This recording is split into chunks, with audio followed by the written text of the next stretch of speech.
உதவி வரும் கண்மலை நோக்கி பார்க்கின்றேன். வானமும் வையமும் படைத்தவரை நான் பார்க்கின்றேன். கால்கள் தள்ளாட விடமாட்டார், காக்கும் தேவன் உறங்க மாட்டார். கால்கள் தள்ளாட விடமாட்டார், காக்கும் தேவன் உறங்க மாட்டார். இஸ்ரவேலை காக்கிறவர் என்னாலும் தூங்க மாட்டார். இஸ்ரவேலை காக்கிறவர் என்னாலும் தூங்க மாட்டார். தந்தை, மைந்தன், தூய் ஆவி நாமத்தினால் நாம் அனைவருக்கும் கிருபையும் சமாதானம் உண்டாவதாக. ஆமேன். இந்த சந்தோஷமான தியான வேலையிலே வந்திருக்கிற உங்களை கடவுள் ஆஸ்வதிப்பாராக. இன்றைக்கு ஒரு மனிதன் தனக்கு ஒரு பிரச்சனை வரும் பொழுது, தனக்கு ஒரு எதிர்ப்பு வரும் பொழுது, தனக்கு ஒரு இக்கட்டு வரும் பொழுது, எனக்கு அந்த மனிதனை தெரியும், எனக்கு அவங்கள தெரியும், அவங்க எனக்கு உதவி செய்வாங்க, அவங்க எனக்கு நல்ல ஐடியா தருவாங்க, அவங்க இவங்க கிட்ட இருந்து இந்த பிரச்சனையிலிருந்து என்னை காப்பாற்றுவாங்க என்று சொல்லி இன்றைக்கு என்ன பண்ணுவாங்க, சொல்லுவாங்க. இதை நாம காதார கேட்டிருப்போம். ஆனால் நாம் என்னதான் மனிதன் நமக்கு உதவி செய்வான் என்று சொல்லி நாம் சொல்லினாலும் கூட அது நிரந்தரமா இருக்குமா சொன்னால் இல்லை. எனவே நாம மனிதன் எனக்கு துணை நிற்குவான் என்று சொல்லி நாம் மனிதனை நாம் நினைக்காம மனிதனை குறித்து நாம் யோசிக்க கூடாது. கடவுள் மட்டுமே நமக்கு துணை நிற்கக்கூடியவர், கடவுள் மட்டுமே நமக்கு சகாயரா இருக்கிறார். நேபுகாத்நேச்சர் என்ற ராஜா ஒரு சிலையை செய்கிறான். அந்த சிலையை எல்லா ஜனங்களும் வணங்க வேண்டும். யாராவது வணங்கவில்லை என்று சொன்னால் அவர்களை எரிகிற அக்கினி சூளையிலே போடப்படும் என்று சொல்லி ஒரு அரச கட்டளை இடுகிறான். இதை கேட்ட எல்லா ஜனங்களும் என்ன பண்றாங்க, அந்த சிலையை வணங்குறாங்க. ஆனா அந்த சிலையை 3 பேர் வணங்கல. யார் என்றால் ஷாத்ராக், மேஷாக், ஆபேத்நேகோ. இவர்கள் அந்த நேபுகாத்நேச்சர் நிறுவிய அந்த சிலையை வணங்கல, அந்த அந்நிய தெய்வத்திற்கு தூபம் காட்டல. அப்ப இந்த சங்கதி அந்த நேபுகாத்நேச்சருக்கு வரும் பொழுது அவன் மீண்டுமாக எச்சரிக்கிறான். அவன் எச்சரித்தாலும் கூட இவர்கள் என்ன பண்றாங்க, தைரியமா சொல்றாங்க, நாங்க உங்க சிலையை வணங்க மாட்டோம், உங்க சிலைக்கு நாங்க தூபம் காட்ட மாட்டோம், உங்க சிலையை நாங்க பணிந்து கொள்ள மாட்டோம், நீ இதனால எங்களை சூளையில் போட்டாலும் பரவாயில்லை என்று சொல்லி அவர்கள் தைரியமாக சொல்றாங்க. தானியேல் 3ஆம் அதிகாரம் 17ஆவது வசனம் இப்படியாக சொல்கிறது, நீர் சொல்லுகிறபடி சம்பவித்தால் நாங்கள் வணங்குகிற எங்கள் கடவுள் எங்களை தப்புவிக்க வல்லவர். அவர் எரிகிற அக்கினி சூளைக்கும் ராஜாவாகிய உமது கைக்கும் எங்களை நீங்களாக்கி விடுவிப்பார்.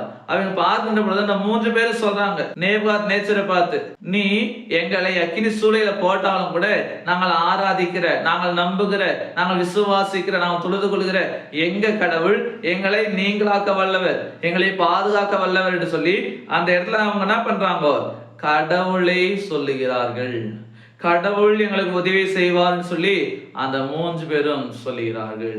இன்றைக்கு நாம் எல்லாரும் என்ன செய்ய வேண்டுமா, அதே போல எந்த நிலை வந்தாலும், எந்த பிரச்சனை வந்தாலும், எந்த போராட்டம் வந்தாலும், எந்த உபத்திரவம் வந்தாலும், எந்த எதிர்ப்பு வந்தாலும் கூட கர்த்தர் என்னோடு இருக்கிறார், கடவுள் எனக்கு சகாயராய் இருக்கிறார், கடவுள் என்னை காப்பாற்றுவார் என்று சொல்லி நாம் விசுவாசத்துல நிலைத்திருக்க வேண்டும்.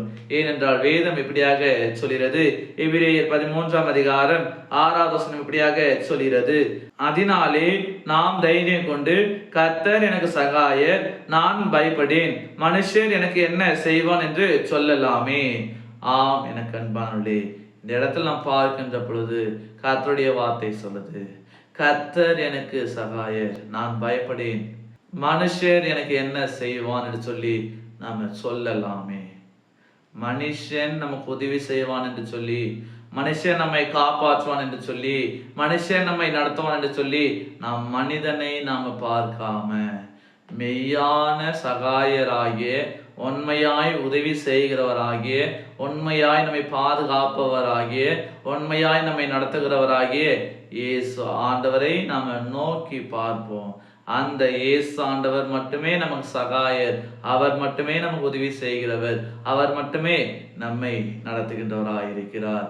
அந்த இயேசு ஆண்டவரை நாம நோக்கி பார்த்து அவர் நம்மோடு இருக்கிறார் என்ற விசுவாசம் தொடர்ந்து வாழ்வதற்கு தூய ஆவியானவர் தாமே நம் அனைவரையும் பலப்படுத்தி வளர்த்தி காப்பாராக. ஆமீன். எல்லா புத்திக்கும் மேலான தெய்வீக சமாதானம் உங்கள் இருதயங்களையும் சிந்தனைகளையும் கிறிஸ்து இயேசுவுக்குள் காத்துக் கொள்வாராக. ஆமீன். யாவரும் கண்களை மூடி நாம் ஜெபிப்போம். அளவற்ற அன்பும் இரக்கமும் வைத்து எங்களை ஆளுகை செய்கிற பிதாவே, இந்த ஆசீர்வாதமான தியான வேலைக்காக நாங்கள் நன்றி படைக்கிறோம். ஆம், நீர் எல்லா காலத்திலும் எல்லா நேரத்திலும் எப்படிப்பட்ட உபத்திரவம், போராட்டம், பிரச்சனை, எதிர்ப்பு வந்தாலும் கூட நீர் எங்களுக்கு சகாயராய் இருக்கிறீர். நீர் எங்களை பலப்படுத்துகிறீர், நீர் எங்களை பாதுகாக்கிறீர் என்கிற சத்தியத்தை நாங்கள் இன்றைக்கு தியானித்திருக்கிறோம். அப்படியாக இனி வரக்கூடிய காலங்களில் நாங்கள் மனிதனை நாங்கள் நம்பாமல் உம்மை நம்பவும், உம்முடைய உதவியினாலே நாங்கள் எப்போதும் எல்லாவற்றிலும் நிலைத்திருக்கவும் இறைவன் தாமே எங்களுக்கு உதவி செய்துள்ள வேண்டுமாய் நாங்கள் வேண்டி நிற்கிறோம். இந்த நாளிலே நாங்கள் கையிட்டு செய்கிற எல்லா விதமான வேலைகளே கர்த்தர் வாய்க்க செய்வீராக. என்னுடைய பயணங்களிலே எங்களுக்கு பாதுகாப்பாக இருப்பீராக. கையிட்டு செய்கிற வேலையிலே ஆஸ்வதிப்பீராக. நல்ல மேன்மை கொடுக்க வேண்டுமாய் நாங்கள் வேண்டி நிற்கிறோம். இந்த நாளில் கூட யாரெல்லாம் பிறந்த நாளை, திருமண நாளை கொண்டாடுகிறார்களோ நீதாமே எல்லாரையும் ஆஸ்வதித்து புதிய ஆண்டை நன்மையினால கிருபையினாலும் முடிச்சுட்ட வேண்டுமாய் கூட நாங்கள் வேண்டி நிற்கிறோம். தொடர்ந்து நீர்களை பாதுகாத்துக் கொள்வீராக. ஒவ்வொருவருக்கும் ஒவ்வொரு விதமான தேவைகள், எதிர்பார்ப்புகள் இருக்கிறது. நீதாமே எல்லாருடைய தேவைகளை அறிந்திருப்பீர், எல்லாருடைய எதிர்பார்ப்பை அறிந்திருப்பீர். நீதாமே எல்லாவற்றையும் நிறைவேற்றி எல்லாருக்கும் நிறைவான முழுமையான ஆசீர்வாதம் ஒரு வாழ்வை கொடுத்துள்ள வேண்டுமாய் நாங்கள் வேண்டி நிற்கிறோம். இந்த நாள் முழுவதுமாக நீதாமே எங்களை ஆசீர்வாதம் நடத்தியுள்ள வேண்டுமாய் இறைமகன் இயேசுவின் மூலம் ஜெபிக்கிறோம் பிதாவே. ஆமேன். அனைவருக்கும் சோஸ்திரம். கடவுள் உங்களை ஆசீர்வதிப்பாராக. ஆமேன்.